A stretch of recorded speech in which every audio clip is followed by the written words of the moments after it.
Hello and welcome to Teachings in Education. I am your narrator, Frank Avella. Here we're going to look at several different teaching strategies for students with an emotional or behavioral disturbance. First and foremost, get to know your students. Learn about them on both an academic and personal level. Actually read their IEP. There will be numerous times when students lash out, often at the classroom teacher. Don't take it personally. Many issues are much deeper than just not wanting to do classwork. Teacher-student relationships are such an important factor to classroom success. Developing a rapport is the first step towards a meaningful relationship. Start by initiating friendly conversations. Functional behavioral assessments, FBAs, are a research-based approach to identifying the settings and causes that lead to student misbehavior. When nothing else works, as in the case of most severe behavioral issues, wraparound services is the best strategy to help the child. Wraparound services enlist the entire community to improve behavior.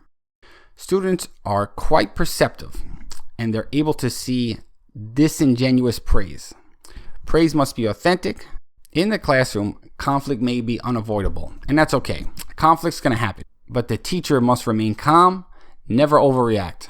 The students will feel your calm energy.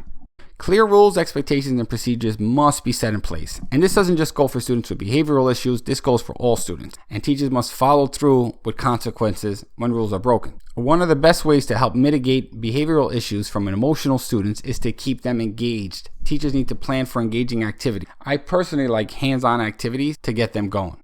At the end of the day, weak teachers just don't get the same respect that strong and assertive teachers get. Respect must be earned by the classroom teacher. One of the biggest mistakes is to make punishment personal. Be careful with the words. Always address the behavior. Never tell the student they're the problem. The problem is the behavior, not the student.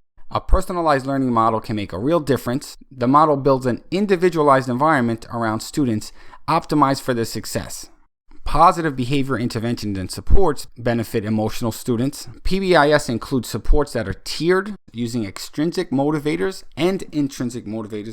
One thing that I learned is that not every battle is worth it. You have to be flexible. As a teacher, you may have to make lesson changes. Maybe let things go once in a while. If you want to really connect with these kids, make an extra effort. Attend to their events. See them outside of school. Show them you care.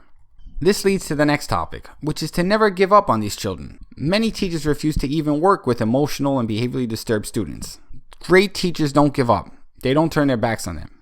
A positive phone call home to the parents or guardians may be unexpected, but make a child's day, and even a parent's day for that matter. Remember, it doesn't always have to be bad news all the time. And the best advice I ever got about teaching these children is to care for them unconditionally.